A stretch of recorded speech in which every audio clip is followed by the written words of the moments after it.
朋友们，大家好，我是关内小成。咱们那个人工孵化这个灰燕啊，今天呢早上那个出壳了，小鸟看着很健康，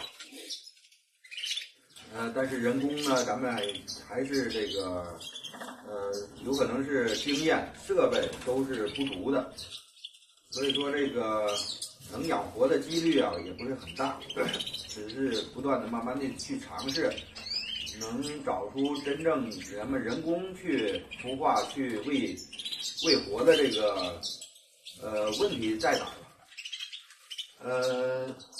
一般呢都是前几天、前5天，前3天、3天、5天这样。一般到第5天的话，咱们守卫的话，基本上就没有什么问题了。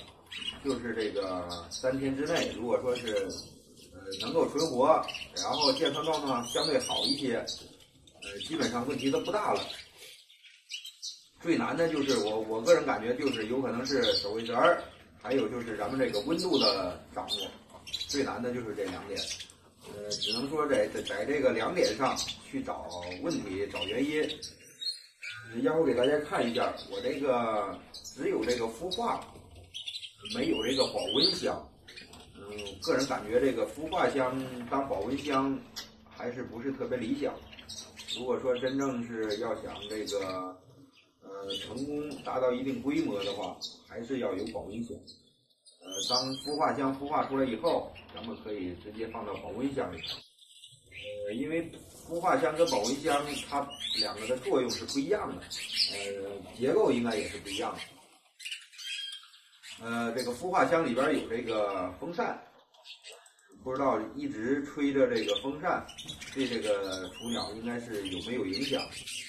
这个咱们还不太清楚。今天早上呢出来以后，已经喂了2次，每次都是喂1点，然后这个鸟食的那个也不是特别的稠，相对稀一些。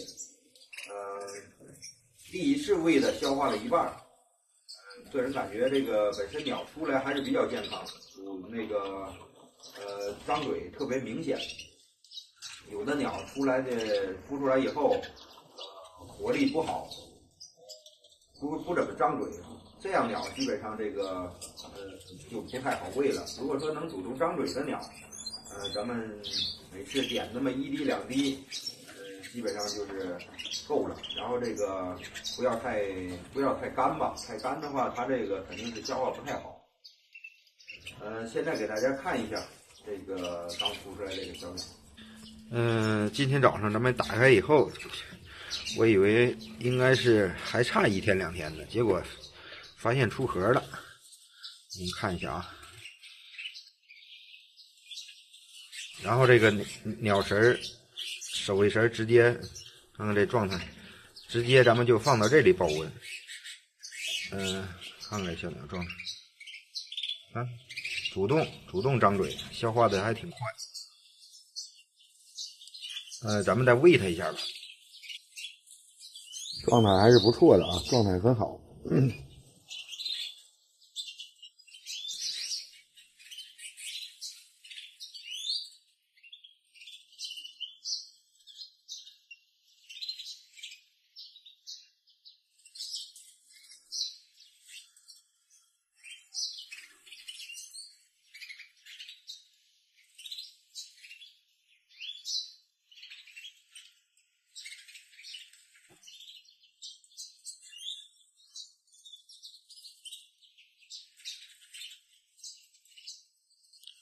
活力还是不错的啊，太小了。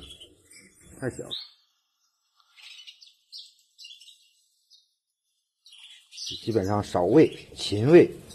因为1次喂太多，有可能它这个消化负担太重，也不是特别好。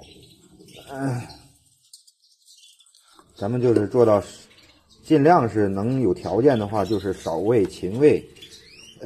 度过这个3、5天，基本上这个咱们就算成功了。因为咱们有这个4、5天守卫的这么个经验，所以说这个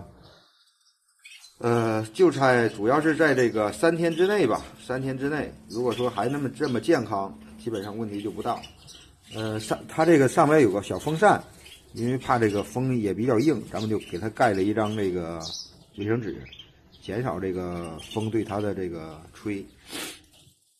那今天的视频就跟大家分享到这里啊，喜欢的咱们点赞、转发、加评论，感谢大家支持啊！